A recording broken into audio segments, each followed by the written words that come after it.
Hello दोस्तों, स्वागत है आप सभी का आपके अपने यूट्यूब चैनल मनी की बात पर।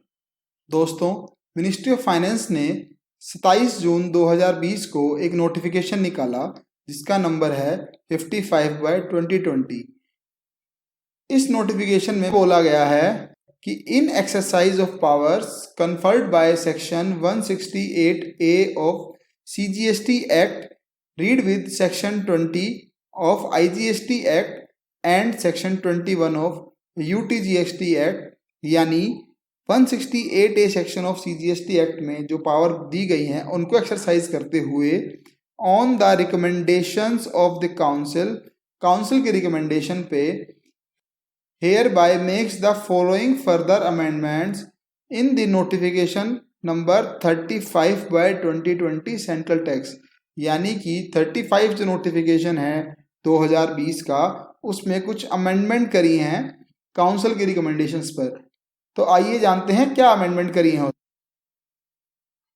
इसमें बोला गया है the said notification in the first paragraph, यानी 35/2020 के फर्स्ट पैराग्राफ में जो वर्ड लिखा गया है 20th डे ऑफ जून 2020, इस वर्ड, इस फिगर और लेटर को रिप्लेस कर दिया है 30th डे ऑफ अगस्त 2020 से।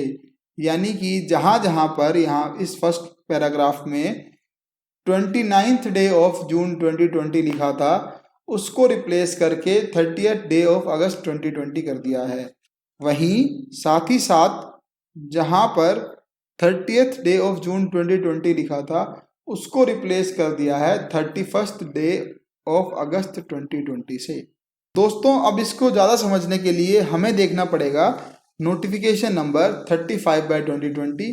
तो आइए देखते हैं क्या कहता है नोटिफिकेशन नंबर 35/2020। ये रहा हमारा notification 35/2020।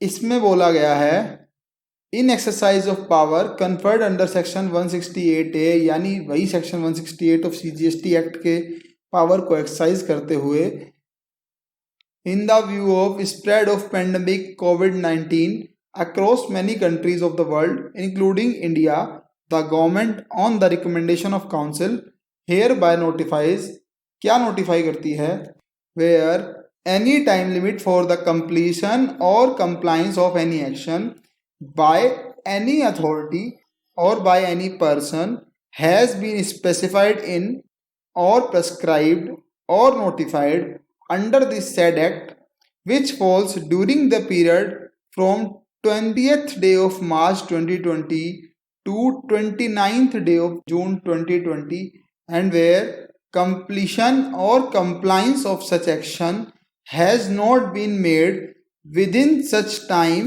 then the time limit for completion or compliance of such action shall be extended up to 30th day of June 2020। यानी कि प्रेस्क्राइब्ड या नोटिफाइड एक्ट के अंदर किसी भी अथॉरिटी या किसी भी आदमी को कोई काम करना था या कोई एक्शन का कंप्लायंस करना था जिसकी date 20th day of March 2020 से लेकर 29th डे ऑफ जून 2020 के बीच में फॉल कर रही थी, उन सब की डेट को एक्सटेंड कर दिया गया है 30th डे ऑफ जून 2020 से, इंक्लूडिंग द पर्पज ऑफ, इन सबको भी इंक्लूड कर दिया है, completion of any proceeding, passing of any order और issuance of any notice, intimation, notification, sanction, approval और such other action by whatever name called by any authority, commission, tribunal, by whatever name called under the provisions of the act stated above, or filing of any appeal, reply, application or furnishing of any reports, documents, return statement or such other orders by whatever name called under the provision of act state above। यानी कि किसी भी प्रकार की appeal, reply और कोई भी report publish करने के लिए या रिटर्न स्टेटमेंट के लिए टाइम लिमिट कर दी है 31 अगस्त 2020। पर इसमें एक ट्विस्ट है, ट्विस्ट क्या है, but such extension of time shall not be applicable for the compliances of the provision of said act. यानी इसमें कुछ एक्सेप्शन भी है, जैसे कि chapter 4 sub section 3 of section 10 जो कि कंपोजिशन स्कीम का है, सेक्शन 25 और 27 जो कि रजिस्ट्रेशन के रिगार्डिंग है, सेक्शन 31, सेक्शन 37 जो कि आउटवर्ड सप्लाई के रिगार्डिंग है, सेक्शन 47 और 50 जो कि पेनल्टी और इंटरेस्ट के रिगार्डिंग है, सेक्शन 69, 90, 122 और 129। इन सेक्शन में जो कंप्लाइंस है उसकी डेट एक्सटेंड नहीं हुई है। साथ में सेक्शन 39 में जो सबसेक्शन 3 है, 4 और 5 इनको बाहर निकाल दिया गया है। ये 3, 4, 5 कौन से हैं? सबसेक्शन 3 टीडीएस रिटर्न के लिए, 4 जो है वो क्रेडिट डिस्ट्रीब्यूट करने के लिए, और 5 जो है एनआरआई जो रिटर्न भरते हैं उसके लिए। तो इन 3 सेक्शंस में जो रिटर्न्स फाइल करनी थी उनकी डेट को एक्सटेंड किया है, पर जो सेक्शन 39 में बाकी जो कंप्लायंसेस थे उनकी डेट को एक्सटेंड नहीं किया है। साथ ही साथ section 68 in so far as e way bill is concern, यानी ई वे बिल के बारे में जो बातें हैं उसकी डेट वही पुरानी एक्सटेंड करी मानी जाएगी, इसमें कोई उसको एक्सटेंशन नहीं मिला है। Rules made under the provision specified at clause A to D above, यानी जो ऊपर ए टू डी दे रखा है इसमें अगर कोई रूल्स भी इसके बाद आए हैं तो उनकी डेट भी जो उसमें दे रखी है वही मानी जाएगी। ये वाला जो एक्सटेंशन है ये उसमें लागू नहीं होगा। सेकंड है, where an e way bill has been generated under rule 138 of CGST act 2017 and its period of validity expired during the period 20th day of March 2020 to 15th day of April 2020. The validity period of such e-way bill shall deemed to have been extended till 30th day of April 2020.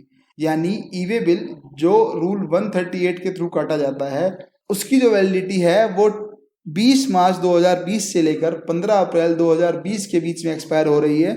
तो उसकी date extend करी गई थी 30 अप्रैल 2020, पर इसमें कोई अब changes नहीं करे गए हैं। तो दोस्तों ये था नोटिफिकेशन 55/2020।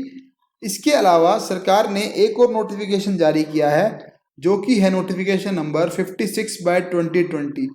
इस नोटिफिकेशन में बोला गया है, in exercise of power conferred by section 168A of CGST act, यानी CGST एक्ट 2017 के सेक्शन 168 के अंदर read with section 20 of IGST act and section 21 of UTGST act, उसमें जो पावर दे रखी है उन पावर को यूज करते हुए और on the recommendation of council की रिकमेंडेशन को मानते हुए मिनिस्ट्री ऑफ फाइनेंस ने जो उनका नोटिफिकेशन था जिसका नंबर है 46/2020, उसमें कुछ अमेंडमेंट किए हैं। वो अमेंडमेंट हैं, for the word figure letter 29th day of June 2020, यानी 29 जून 2020 की जगह 30 अगस्त 2020 को सब्स्टिट्यूट कर दिया गया है, और वहीं 30 जून 2020 की जगह 31 अगस्त 2020 को सब्स्टिट्यूट कर दिया गया है। इसको समझने के लिए हमें नोटिफिकेशन नंबर 46/2020 को समझना पड़ेगा। यह है नोटिफिकेशन नंबर 46/2020। इसमें बोला जाता है कि कोविड-19 के स्प्रेड को देखते हुए on the recommendations of council और काउंसिल की रिकमेंडेशंस पर हेयर बाय नोटिफाइज, ये नोटिफाई किया जाता है कि in case where the notice has been issued for the rejection of refund claim, यानी रिफंड क्लेम के रिजेक्शन के लिए जो नोटिस दे दिए गए हैं इन फुल और in part, and where the time limit of issuance of order in terms of provision of subsection 5 read with subsection 7 of section 54 of the said act falls during the period of 20th day March 2020 to 29th day of June 2020. In such case, the time limit of the issuance of said order shall be extended to 15 days after the receipt of reply of notice from the registered person और the 30th day of June 2020 whichever is later. यानी कि उन cases में जिनमें refund के rejection के लिए order निकालना था और उस ऑर्डर के निकालने का जो टाइम पीरियड था वो 20 मार्च और से लेके 29 जून 2020 के बीच में एक्सपायर हो रहा था, उसकी डेट एक्सटेंड कर दी गई है। कब तक? जब तक नोटिस का रिप्लाई ना आ जाए या 30 जून 2020 तक, जो भी बाद में हो। अब यहाँ पर 30 जून 2020 की जगह अब डेट हो गई है 31 अगस्त 2020। उसके बाद बताते हैं कि ये जो नोटिफिकेशन है ये 20 मार्च 2020 से लागू होगा। तो दोस्तों ये थे दोनों नोटिफिकेशन, जिसमें नोटिफिकेशन 55 के अंदर आपका नोटिस या ऑर्डर इशू करने का टाइम पीरियड को बढ़ाया गया है। वहीं नोटिफिकेशन 56 के अंदर आपका जो रिजेक्शन का नोटिस था उसकी भी टाइम लिमिट एक्सटेंड करी गई है। दोनों ही केस में टाइम लिमिट को जो एक्सटेंड किया गया है वो है 31 अगस्त 2020। दोस्तों आशा करता हूँ ये दोनों नोटिफिकेशन आपको क्लियर हो गए होंगे। आज की इस वीडियो में इतना ही। जय हिंद, जय भारत।